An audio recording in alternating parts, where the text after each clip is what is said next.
Selamat datang di modul 1. Di modul ini kamu akan mengenal struktur fisik robot, memahami bagaimana tiap join, sendi bergerak, dan melihat batas area kerja robot secara langsung.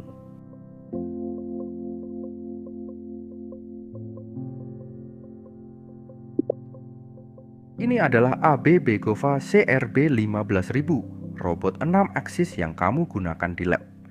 Sebelum bisa mengoperasikannya, kamu perlu mengenal bagian-bagiannya terlebih dahulu.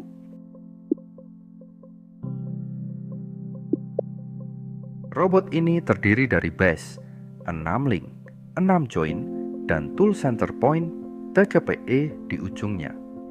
Coba pilih base robot yang di-highlight untuk melihat informasi lebih detailnya.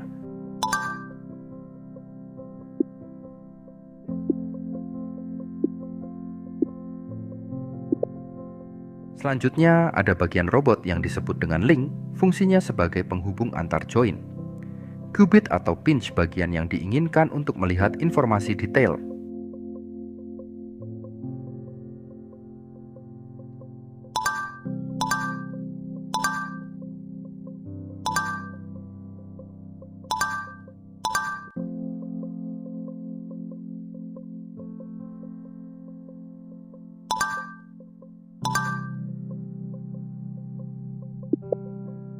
Selanjutnya, ada bagian robot yang disebut dengan join.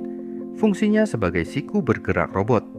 Qubit atau pinch bagian yang diinginkan untuk melihat informasi detail.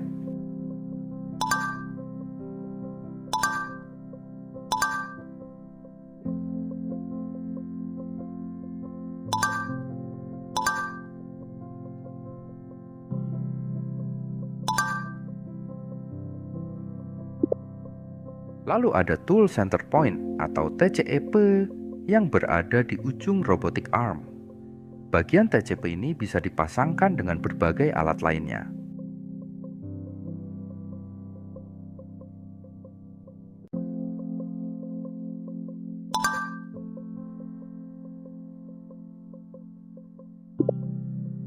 Sekarang saatnya menggerakkan robot.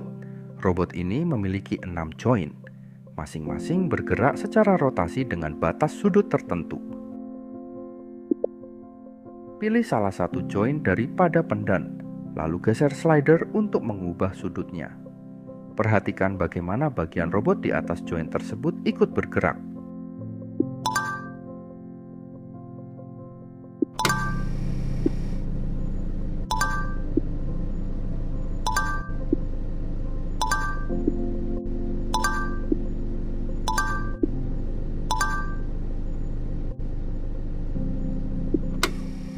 Pilih jog mode aksis 1-6 pada pendan.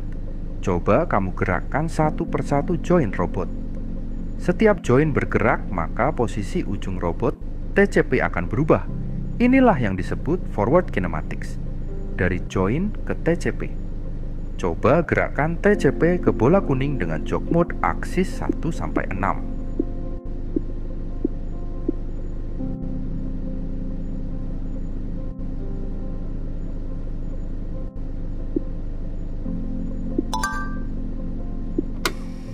Pilih jog mode linear pada pendan.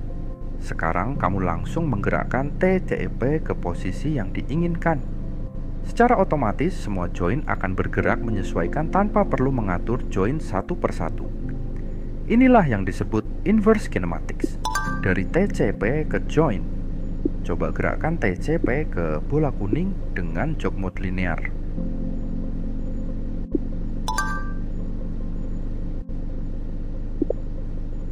Robot industri bekerja dalam beberapa sistem koordinat sekaligus. Memahami perbedaan antara frame base, tool, user, dan world sangat penting untuk memprogram gerakan robot secara akurat.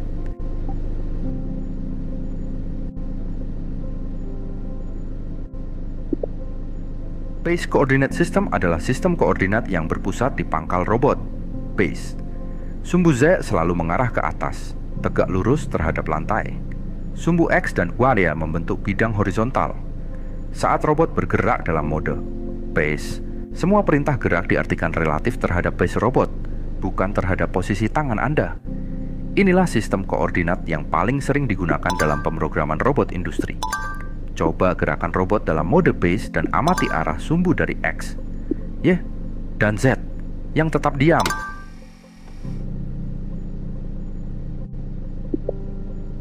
World Coordinate System adalah sistem koordinat absolut yang ditetapkan pada suatu titik tetap di ruang laboratorium, misalnya pojok meja kerja. Berbeda dengan base frame, world frame tidak ikut berpindah meskipun robot dipindahkan.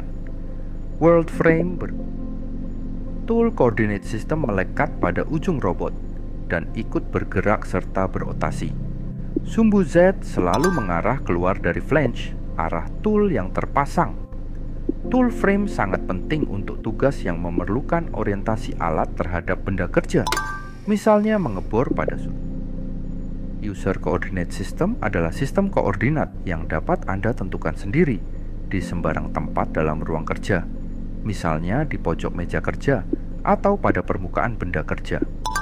User frame bersifat fleksibel dan bisa dipindahkan sesuai kebutuhan.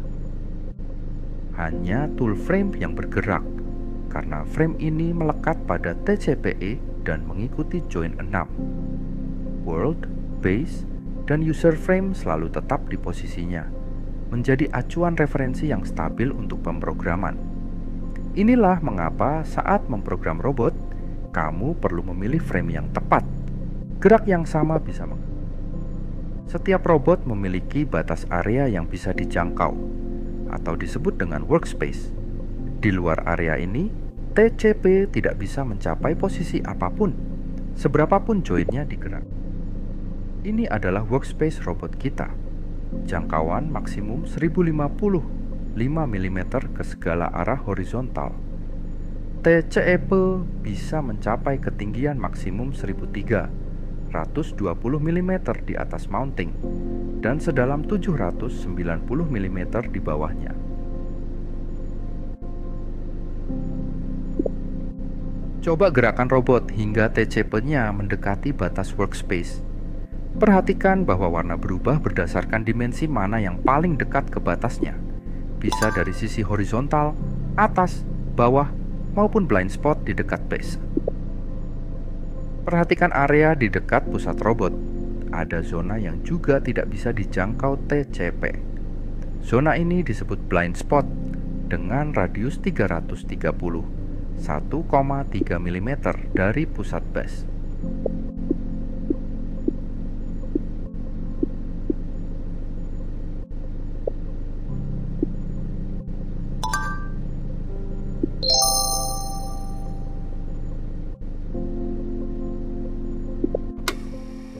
Selamat datang di modul 2. Di modul ini kamu akan mengeksplor. Dalam pemrograman robot, waypoint adalah titik-titik posisi yang harus dilalui TCP. Susunan waypoint menentukan lintasan keseluruhan gerakan robot. Cara untuk menentukan posisi waypoint, pilih metode yang paling sesuai untukmu.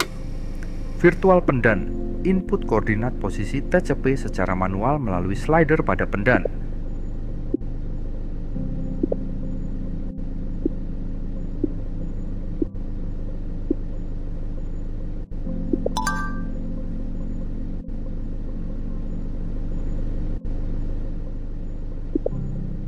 Waypoint sudah tersimpan dan lintasan terbentuk otomatis. Kamu bisa mengedit posisi waypoint kapan saja pada mode wizard di pendan dengan menghapus dan mengurutkan kembali waypoint baru menggunakan drag and drop. Perhatikan bagaimana lintasan robot langsung berubah mengikuti posisi waypoint yang baru. Ubah posisi minimal 1 waypoint. Sekarang saatnya melihat robot bergerak melalui seluruh waypoint yang kamu buat dengan klik tombol play pada menu wizard. Amati bagaimana lintasan yang sama dapat ditempuh dengan kecepatan yang berbeda. Robot akan bergerak dari satu waypoint ke waypoint berikutnya menggunakan mode point to point (PTP). Ada satu kondisi berbahaya yang sering dialami saat pertama kali mengoperasikan robot, yaitu ini adalah contoh arm singularity yang terjadi ketika pusat pergelangan robot, yakni aksis 4-6 berada tepat di atas bas dan menyebabkan aksis 1 kehilangan arah referensi gerak. Di robot fisik, kondisi ini bisa menyebabkan aksis 1 berputar tiba-tiba dengan kecepatan tinggi. Contoh arm singularity lainnya, robot terentang penuh secara vertikal. Pada posisi ini, beberapa aksis kehilangan 1 derajat kebebasan gerak secara bersamaan. Posisi ini juga rentan terjadi di batas jangkauan maksimum workspace. Ini adalah wrist singularity, jenis yang berbeda dari robot konvensional. Terjadi ketika aksis 5 mendekati posisi 0 derajat. Ini menyebabkan aksis 4 dan aksis 6 menjadi sejajar dan kehilangan 1 derajat kebebasan. Akibatnya, orientasi tool tidak dapat dikontrol secara independen. Contoh wrist singularity lainnya pada konfigurasi lengan rendah. Perhatikan bahwa wrist singularity pada GOVA berbeda dari robot ABB lainnya akibat perbedaan desain mekanis robotnya. Jika kamu menggunakan tool yang besar, singularity pada posisi ini bisa menimbulkan risiko terjepit. Saatnya mensimulasikan tugas yang sesungguhnya tugasmu. Pindahkan balok dari titik A ke titik B menggunakan robot tanpa menyentuh batas workspace. Definisikan urutan langkah yang harus dilakukan robot. Arahkan robot menggunakan pendan ke arah balok A, lalu pindahkan balok ke posisi B.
Selanjutnya, kembalikan lagi balok pada posisi B ke posisi awal A.